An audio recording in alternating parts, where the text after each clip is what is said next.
Welcome to the Myofascial Health Podcast, hosted by me, Unu. Follow along as I explore the depths of John Barnes' myofascial release approach on my road to mastery. Along the way, I'll be sharing the lessons I learn as I open my myofascial release practice in Austin, Texas, so that you don't have to make the same mistakes I do.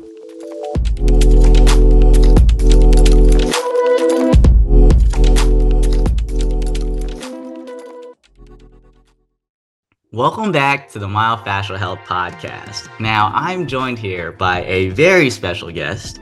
He started his career as a physical therapy assistant in 1992 in Poland. He got his doctorate of physical therapy in 2005. He took his first myofascial release seminar in 2009, and then he started his own physical therapy and myofascial release practice in 2010. It's my honor to introduce the one and only Polish Prince, Peter Podbielski. Thank you so much for joining me on this podcast. Hello, Ono. It's my honor and pleasure to be here, and of course, privilege. I feel special that you selected me to be on your podcast. I'm very happy to be here with you. The feeling is mutual. I know that I've met you in certain seminars, and really hearing about you, who you are, most important, but also who you've been able to help. Now, you started in Poland. Can you just talk us through what that experience was and how that might compare to, let's say, how healthcare is thought of or administered in the United States? Well, it's been over 30 years ago, 1992, when I graduated my PTA school. And during that training, we've been introduced to lots of manual therapy, especially manual therapy and massage and some gentle joint mobilization. But nobody was afraid to touch people, even back in Poland in a small PTA school. And when I graduated, shortly after that, I came to US, and eventually I was introduced to a medical system in US where I found out that the patients were afraid to undress themselves for some kind of form of massage or physical touch.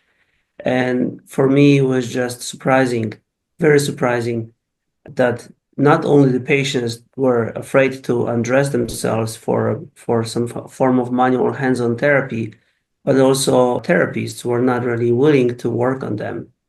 And it was basically like touchless therapy. And is that a distinct thing that you kind of worked through, or how did you process that? Because if I were in your situation where I came from a place where, hey, hands-on, skin-to-skin contact is totally normal, to then go to the US where the culture is like, oh, it doesn't feel like it's appropriate to be undressed, but you kind of know through your own experience that, hey, there's a deeper ability to work with people if they are able to get comfortable with this. Was there any pushback when you first came to the United States? Yes, I believe so. At the beginning, when, let's say, working as an assistant, not knowing my myofascial release, basically just some hands-on stretching and massage, when I would just approach the patient and ask for the area of the body that is, in their concern, they would just expose their neck just like that and like work on it. But then slowly I would have to explain that I would feel that the problem is not just here in the neck, but it also goes down to the thoracic spine. So I had to slowly educate, but also in the same time, I have to be careful what my colleagues are saying and looking, because they're not used to this type of stuff. So eventually, gradually, I believe, I'm not saying that I was doing some better job than others, but by the fact that I was touching people more than just the area where the pain was, it was bringing them so much more relief. And some patients were coming back and asking for me just to work with them with this simple thing like my massage. I keep saying myofascial release. I wasn't introduced to myofascial release that time yet, but it was just the touch and the fact that I was able to feel and just massage the areas that were in their concern. That's amazing. And I think you're following your intuition. But I know that something that John will bring up is we in the United States have this reductionist model of thinking where we think that if we break things down into the smallest components and then understand them at the smallest components, then we'll understand everything as the big components. And that's not necessarily true. And I think where this gets us into trouble is we believe the body parts are individual things. So in your example, you were saying, hey, some people will just come in for neck pain. But it seemed like you intuitively knew that there's more than just the neck because it's connected to the rest of the body. So how does the thoracic spine influence the neck, or the shoulders influence the neck, or the chest influence the neck? And I think that that is beautiful. And I think that's the way it's supposed to be done. Something that I genuinely believe is treat the system, not the symptom. So someone might have neck pain, but you have to treat everything that also feeds into that, which is everything else, you know? And I just remember when I was working in an insurance-based clinic, someone would might come in and with neck pain and they were in a car accident. And I remember having to argue or try to fight for more visits because their shoulder was involved. But because insurance only looks at this one body part and says, hey, you can only treat this one body part, it just kind of makes me feel a little bit lost because I'm like, well, the whole body was in the car when they had the accident, you know, like it's all being affected. How come we can only look at this one part? And I think that's part of this insurance game and trap, I believe, that we're stuck in. And it's cool to hear that even before you were a myofascial release therapist, you kind of knew that other areas would be involved. And something else that John mentions is, you know, you might treat the symptom, but look somewhere else for the cause. And so I think you have always done this. And I think that's beautiful because I don't hear a lot of people say that. They say, hey, this is what we learned in school. This is the quote unquote protocol, and this is what I follow. But something in myofascial release is it's an art. And so it's about working with somebody to release these things. And it's not just going to be confined to one specific area a lot of the times. Now, when you came to the US, as an immigrant, can you share your experience on what that was like? Well, it was interesting. Very interesting. My expectations were totally different. So when I came to New York, everything was just shocking. It was totally different. Anyway, it was even harder for me as non-speaking English. My knowledge of English was almost zero. So I had to take jobs just to survive. So from construction into writing scaffolds on big 40-story buildings and working as a bricklayer, at some point I've decided to, well, there was a big point. I witnessed how my brother died.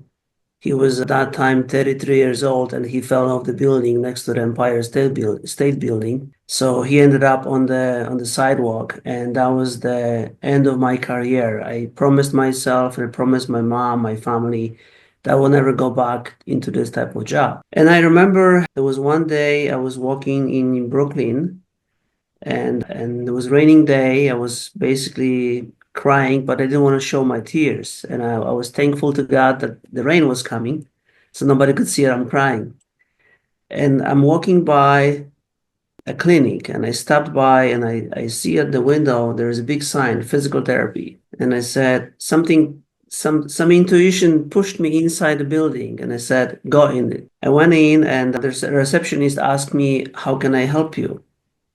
And I couldn't say anything. She said, do you have an appointment? I said, no. And she said, so how can I help you? I said, can I speak to the owner? And she was like, sorry, what is this about? We don't have, I'm not sure if the owner is available.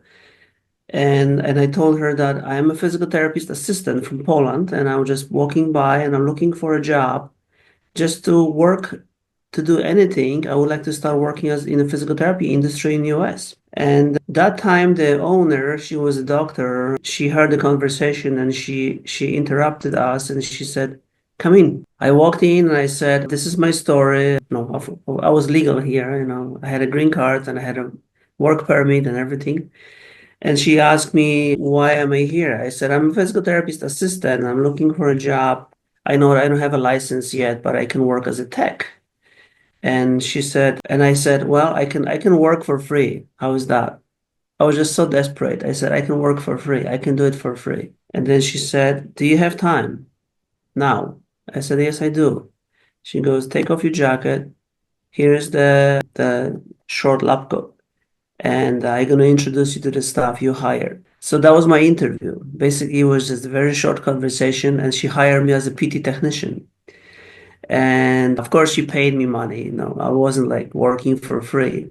But the fact that I was already in the system with other PTAs, people who were able to give me support and mentor me how to get my PTA license certification first, how to pass the exam, and then how to go to school step by step. So that was my story back in New York. And eventually I graduated as a PT, a doctor of physical therapy from the New York Institute of Technology in Long Island. And I was so proud of myself. That is such an amazing story. And I think what I can gather from that is, what I hear in you saying that is you are very humble and you have the humility to be willing to work for free just to get your foot in the door. And obviously you got paid, so I think that was always beneficial. But I It think was some $5 an hour. cha-ching, wow, there you were balling out there in New York. Wow. And but I think what I hear in that is like you had gotten to this place in life where you were desperate for a change. And by the grace of God, you were led to this physical therapy clinic, introduced yourself, and somehow found yourself on this new career path versus the one that you left with construction. And I don't know if you believe in those kinds of things, but I definitely do. And it's almost like it was too synchronous to just be random.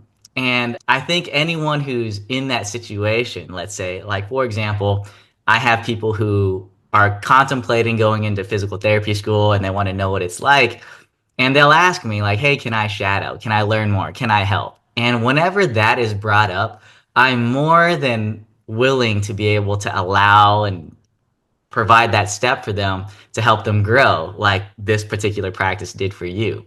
But I know that if someone came in with an ego and said, for example, for you, if you're like, hey, I'm already a PTA, I'm too good to be a technician, like there's an energy that gets carried with that where it could be anything, right? Like, oh, I have this degree already. Why would I do this lesser thing that I think about? And I think that's the wrong way to go about things. I think when you have a servant's heart and just being willing to help, that carries through and that doesn't go unnoticed, especially if you're around the right people who are there to help build you up and help you grow.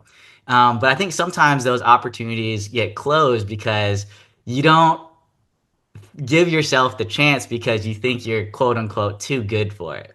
So I love that you're able to share that as a stepping stone, and then it led you to ultimately getting your doctorate of physical therapy, and that was an amazing thing. Now, after your stint in New York, it sounds like you're getting your feet under yourself, establishing yourself in your career. What prompted you to move from New York to Arizona? I still don't know. I still don't know. It was absolutely the need of move New York. New York is a great city. I love New York. My heart is still there. But now when I go and visit, I'm good for 3 days. And after 3 days, I want to come back to Arizona. So it was at the moment of our lives that we just wanted to have a little bit more peaceful life and more space. And New York was a big jungle, and like I just didn't feel like I can live there with my family. And we follow our friends here in Arizona, and just spontaneously we just left the money for the house and we purchased a house here. So 2 years after graduating from PT school, I was here in Arizona in 2007. And I don't know what I was doing here, but actually everything just lined up perfectly fine, the job and the opportunities, the friends. And even if I wanted to plan this, I don't think it would be possible. I just trusted my intuition that time. Myself and my wife, we just said, let's go, let's do it. And it was like a spark in a moment, and everything was just fine. So I don't know why we moved to Arizona. there was some kind of voice pushing us, just go there, go there. Maybe. Another thing is, from perspective of years, back in New York, at some point, a friend of mine who was a physical therapist, he received John's brochure. And I look at the brochure and I remember the background of Sedona rocks and the guy with the ponytail and kind of weird looking. And I said, wow, that's interesting. And they offer some kind of different seminars. I said, well, maybe one day in my life I will do it. But of course, that time was just too far for me and too expensive to travel from New York to Arizona. So I said, well, I will not do it. But then shortly after we moved to Arizona, maybe weeks later, I'm finding John's brochure in my mailbox. And I was like, wait, I know this guy. And it was the instant connection. I look at the dates. The seminars were coming in the next couple months in Sedona. And I said, I must go there. I didn't read the description of the seminar. It's just the picture of John, Sedona, and other things in the brochure that resonated with me so deeply that I knew it. I have to be there and I have to see this guy. What a beautiful synchronous moment. And I think something that's echoed is life works in spirals. And so it's not about getting from point A to point B in the quickest time. It's who you are in different moments. And so that when these things come around you again, it resonates a little bit differently. And so then you took your first seminar. How was that experience? It was the first couple of hours were a little bit shocking to me what John was telling about healthcare and our body, how everything works, how fascia system works. So it's just okay, that's his perspective, you know. I'm not sure if I believe it, but I was just pretty much open to receive it. And I'm not sure if that was the first day or second day. One of my partners was working on my neck. He wasn't even doing anything specific. He was just basically holding his hands on my neck and doing some gentle neck traction. And at some point, I started feeling this horrible sciatica on my left leg, going down to my left foot, almost like on fire. And then I'm just thinking, laying down on the table and thinking, how is that possible? He's not manipulating my neck. He's just gently touching my neck. And he was able to reproduce all kinds of symptoms that I had in my previous life. I mean, not previous years of my life. And I said, there's something must be into that. So, and I believe during MFR1, I unwound. And can you describe that unwinding experience? I just went off the table and I had no idea what happened.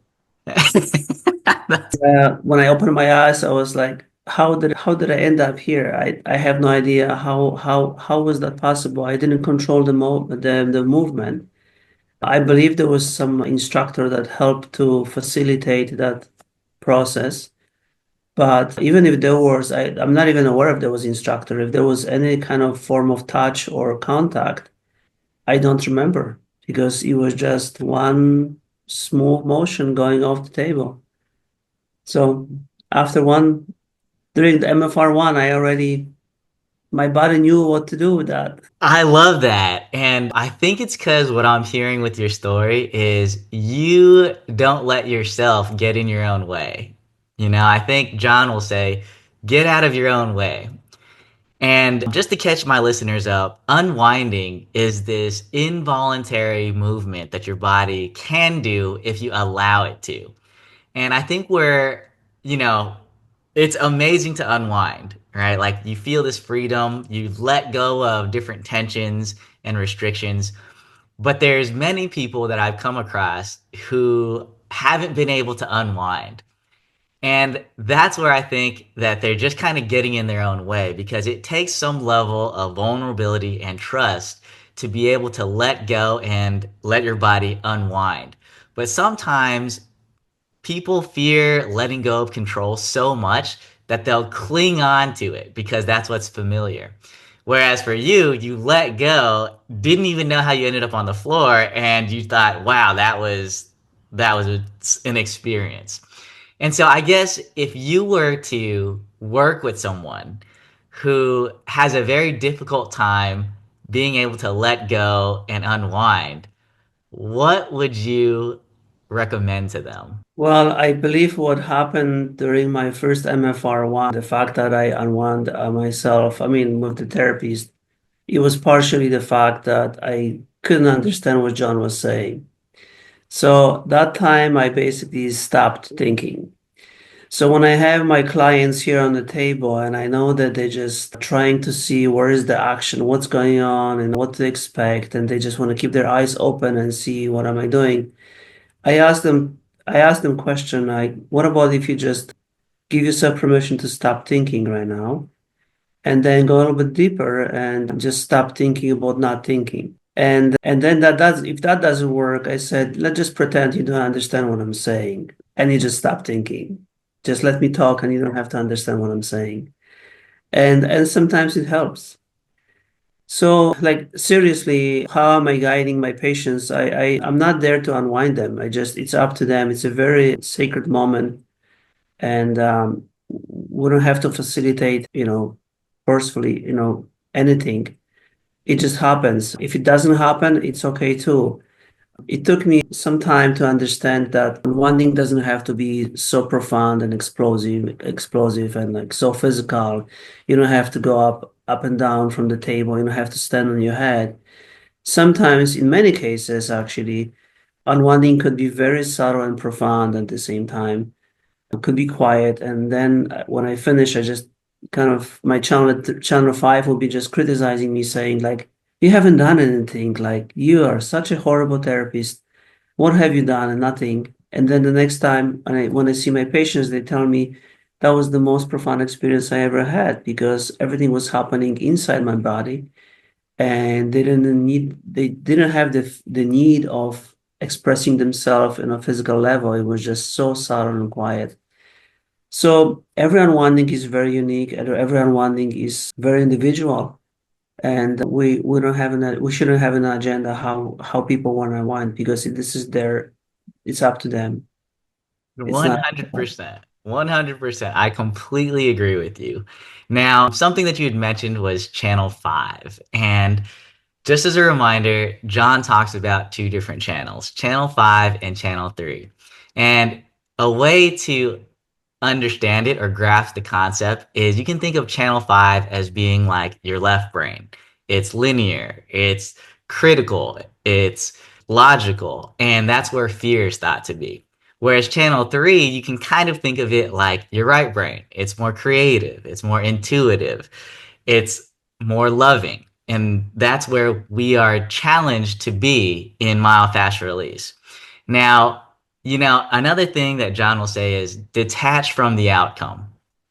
I think we put so much pressure on ourselves and maybe experience some performance anxiety by saying it's supposed to be a certain way. But just like you reiterated, you detach from the outcome and you let them have their own experience, whatever that happens to be. And you said, after I'm done with the session, your channel 5 kicked in and you're like, man, it was just criticizing me and being critical. How could you? Are you good enough? But inevitably, it's not about you. And the more important thing is, what was the patient's experience? And if they come to you and they say, hey, I felt these internal things that I never knew were still bothering me or played an influence in my life, and able to release that and feel that, that is what we're doing it for. And so it's just a reminder to, hey, take all the pressure off, detach from the outcome. And then it's normal for you to have this channel 5 voice criticize you. And if you can just be still and pause and wait for that voice to pass, then there's going to be a softer voice. And that softer voice is usually channel 3 and it's more encouraging. But because channel 5 is fear driven, it's a louder voice and it feels more intense than often it actually is. Now, you went to your first seminar in 2009 and you started your own MFR and physical therapy practice in 2010. What allowed you to start your own practice so quickly? Well, I always Well, I don't like to work for other people. Nice. That's good realization and That awareness. was always my in my head. And I as much as I'm thankful for working as a PTA and PT in the US, and there was always somebody above me and telling me what to do and what not to do. So I didn't like that part. So when I moved to Arizona, I my agenda was I have to open my practice. I didn't know how it's going to happen financially and logistically, and how am I going to make a network with people, with doctors. I have no idea. I just had this in my heart that I will do it.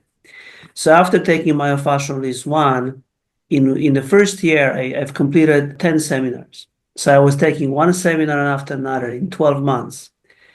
And that helped me a lot to build my confidence.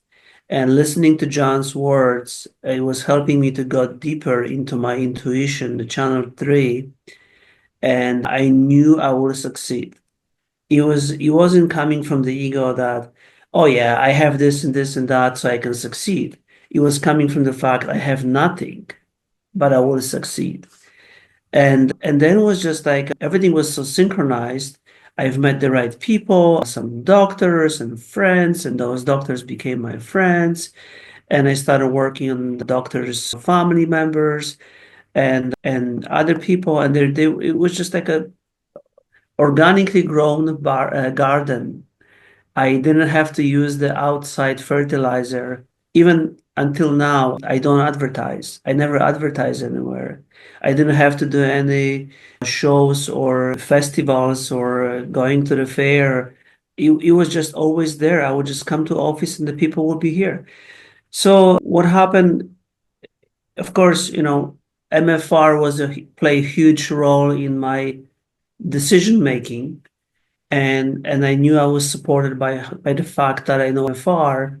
But then after that, it was a hard work and dedication. So don't think that having your own practice is easy. Mhm. It's not, because you have to work 24 hours and with your mind and think about other things and making phone calls, replying to emails, working with people, staff, and making sure everything works well. But that's why we have channel five and channel three, so I can switch back and forth, back and forth, back and forth. And I think it's beauty because if you in that case you have to allow the channel three to run channel five. Yes. So you just use channel five like, okay, I need you. Like you need some information. I just pull the information from channel five and then I go back to channel three.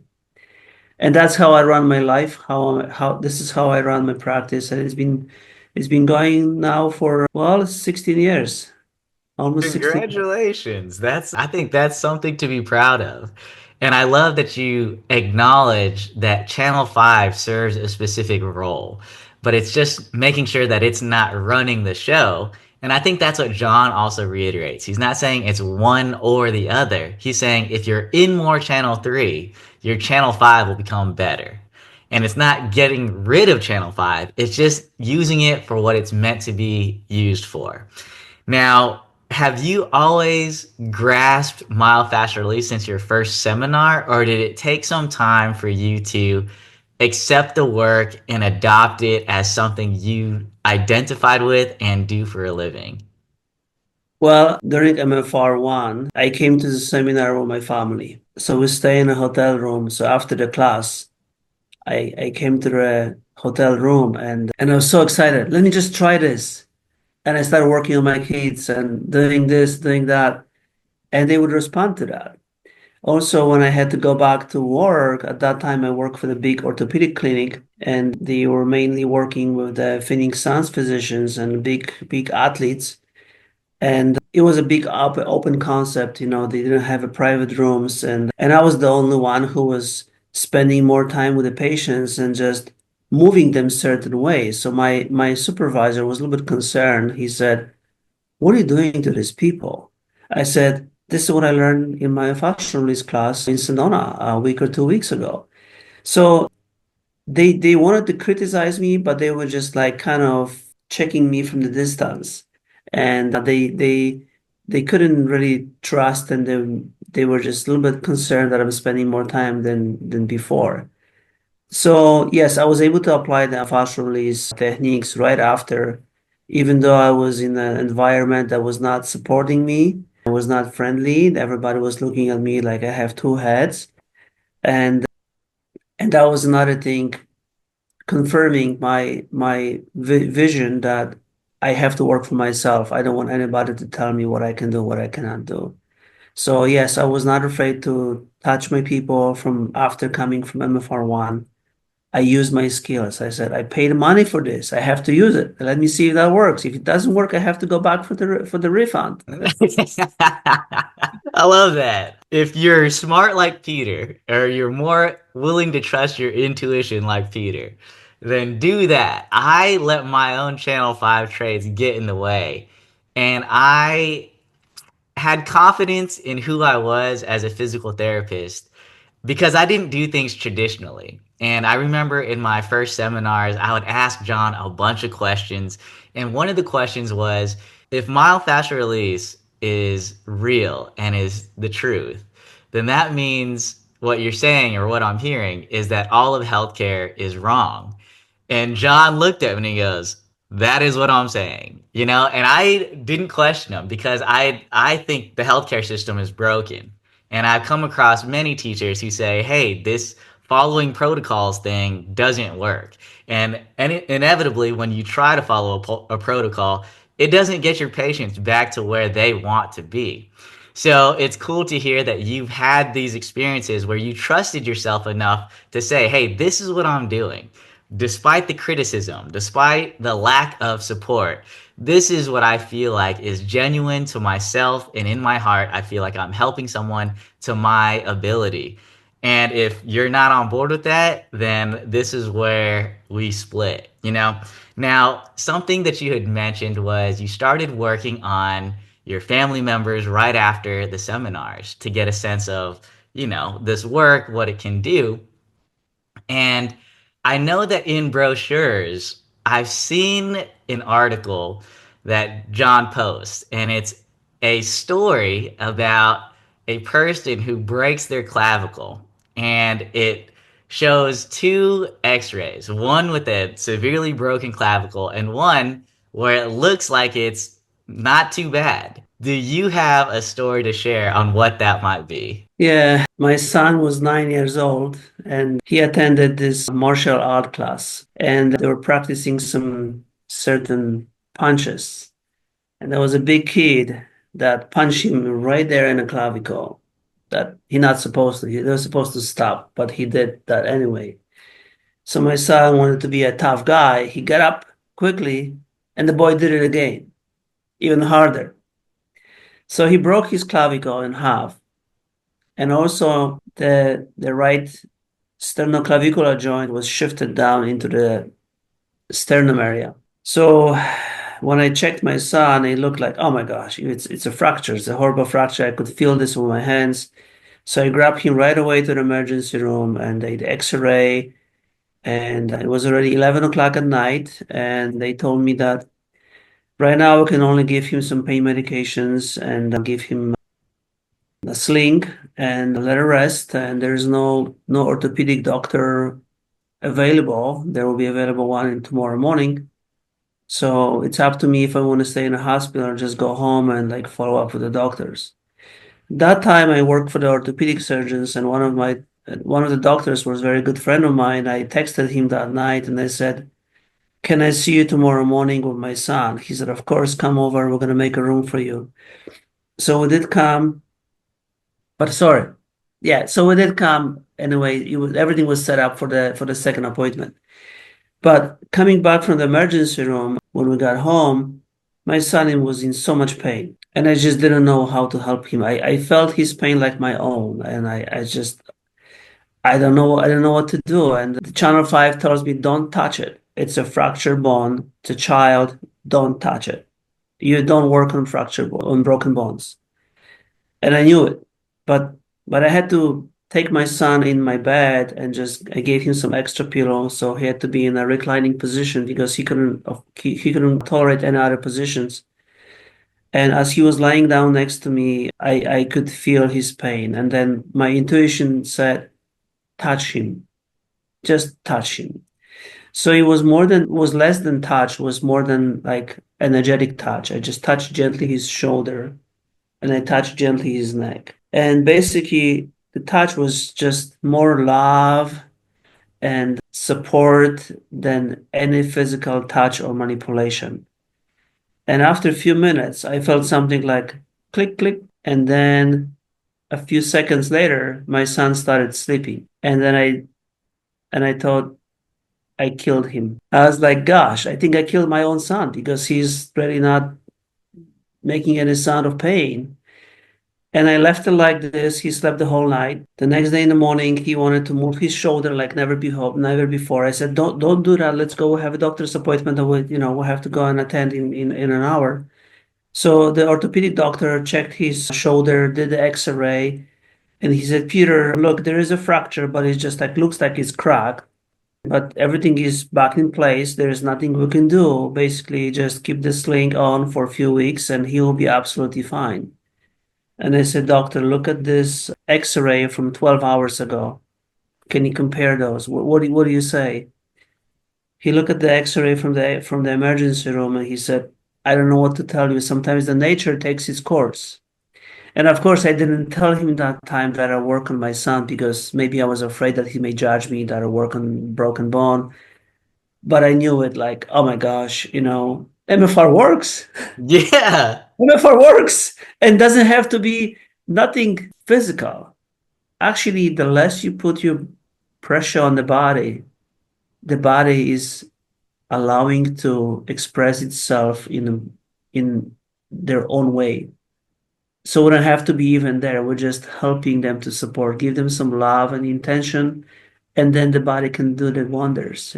I completely agree. And I think I know early on when I would take seminars and you see John working on someone on stage and they have these really big windings. I remember thinking to myself, like, maybe he's the only one that can do something like that. Like, I don't think I could do something like that. And so when I hear your story, it's anyone can do this work. And I remember when I jumped on stage or asked John to be on stage to be a demo, and he worked on me, and I unwound a little bit where I felt like my arms and legs floated like kites. And I was just sensing how he was touching me in my abdomen. I remember sitting up and, he asked if you want to share what you felt. I said that I feel like anyone can do this work. And when I hear your story like that, especially when the stakes are really high, when you're feeling your son's pain, you're not sure what to do. And then the miracle happens, of which can only be understood by you and your son, really, then that I think is exactly what you're saying. It's the love and intention that you put into it that is the magic. It's not about specifically how hard you're pushing or the direction and things like that. And that I think is felt on an energetic level, something that we don't really learn about in PT school, especially. And I think when you're able to help your own family members, that means more to you than a patient. Not to say that it's not important to treat patients, obviously, but obviously you have a closer connection to family, and seeing this happen first in your own perspective, in your own experience, I think that adds to your confidence. Is that something that you would agree with, or is it a little different? Yes, that is true.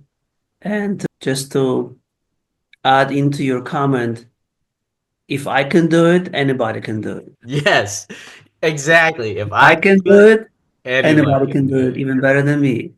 So working on family members, it helps you to go deeper with your family connection and relationships. I remember vividly there was one group unwinding during MFR3 at John's house. My colleagues, MFR therapists, they lift me up in the air and I felt like I was able to fly. My power animal came that I was an eagle. and I spread my wings and I wanted to fly. And I was hoping they're gonna drop me so I can fly, but they were supporting me.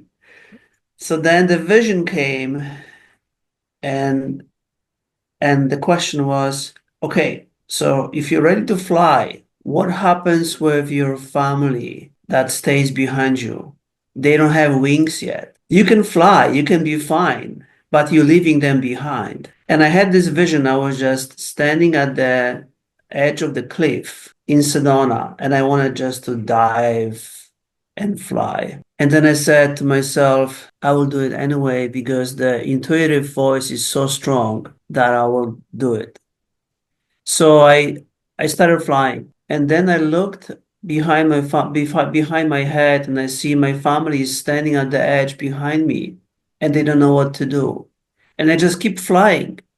And then the second time I look behind, I see them jumping off the cliff and flying with me behind me. And that was it. I didn't have to have any more confirmation or, it was obvious to me that if you lead, if you show them the role, if you lead the your life a certain way, people will follow you, even your family members. I love that. I think that's such a beautiful message to share.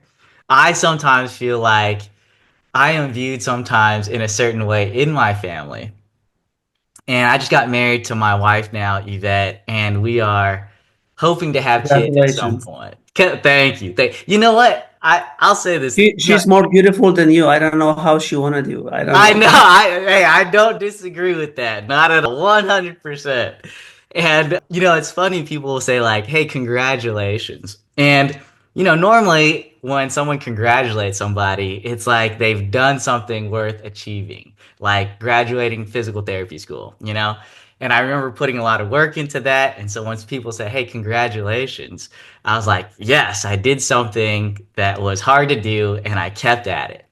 Whereas what I'm learning with congratulations in context of marriage, it's you're congratulating the person on the commitment that they've made. Because for me, I'm like, it's not like it feels much different now versus before getting married, but it's the commitment that we have towards one another to, I think, lay the foundation to eventually start a family.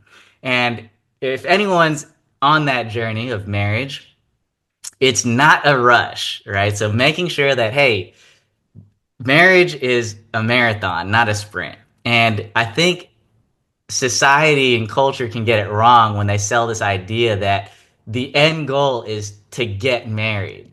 But what I genuinely believe is marriage is the start of a new life y'all build together. With that, you're going to have conflicts around finances, family, health, religion, all these things that you're saying, hey, I found this person that I'm willing to work through these things with so that ultimately we can raise a family and lead them in the ways that I think you so beautifully said. Now, I'm not going to jump off and fly. My power animal happens to be a snake. So I don't know that I'm going to do that just yet. But I think it's a beautiful message and imagery that you shared. So if someone is in Arizona and they want to work with you, how would they go about working with you? Just call me. Okay. Just call me. And it's funny today, as I was driving for this podcast to my office, one of my friends texted me and asked if I'm willing to meet next week for a trade. I said, of course, let's just set up the appointment. So I have many friends here in Arizona and we exchange the treatments. So we take care of each other. But also, of course, I offer myofascial release sessions and PT sessions combined with myofascial release sessions. You just have to check my website and phone number and call my office and we can help you to set up the appointments. And what is your website? It's easy, complete PT, one word, completept.net. Or even easier, which is synced into the same website, arizonamfr.com. Perfect. And I'll just say that Peter is a very humble person. There's many demonstrations or testimonials that I will see and hear that I can see that I don't know. I mean, you're not tooting your own horn by any stretch of the imagination.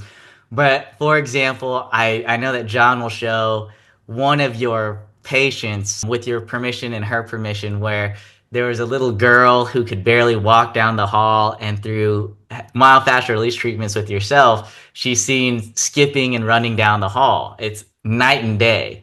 And I'm sure there's many of these types of things that happen. And it's something that John will say is, you'll start to see miracles when you're doing myofascial release, but then you'll see them so often that they'll just be commonplace. And so I think it's because we challenge the traditional healthcare model that doesn't get the results, that when you see these results, you kind of feel like you're a kid in a candy store. You're like, this is the way it's supposed to be. And anyone can do this work, but it's about letting go of a lot of the things that we've learned. You have to unlearn them to accept this new paradigm.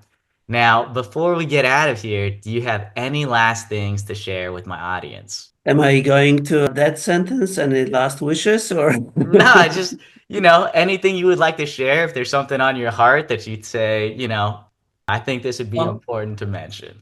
So never give up. Always keep trusting your work and intuition. And even if you don't get immediate results, it will come. It's important to stay at the barrier when you're working with patients, but it's the imaginary barrier.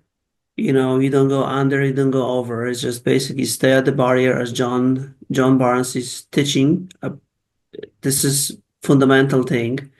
Love yourself, treat yourself every day, because that helps us to be more grounded, more centered. If we take care of ourselves, our patients will get better too. And good luck, and just keep taking seminars. Keep repeating seminars as many as you can, because your skills will get much better, and you will make great connections with other therapists, and you will have a chance to practice on individuals and receive feedback about your performance. And of course, the most valuable thing is you will see John. Go and see John in Sedona and Camp Verde at this time. And that is something priceless. You cannot get this anywhere else. So keep working on yourself and keep getting to the seminars and connect with John and other therapists. I completely agree with everything that you said. So I just want to thank you for being a guest on this podcast, Peter. I appreciate you being open and honest, sharing early parts of your career, your immigration, and ultimately starting your own myofascial release physical therapy practice. I know I learned a bunch of things, and I'm sure my audience will as well. So I just want to say thank you again. Thank you. Thank you so much for your time. And now spend good quality of time with your wife. Will do. Thanks. Take care. Bye. Bye. Thanks for listening to another episode of Myofascial Health. I help myofascial release therapists create beautiful websites for their MFR practices, even if they aren't tech savvy. If you're just starting your MFR practice, or you're an experienced MFR practice owner, learn more about how I can help at www.myofascial.health/website.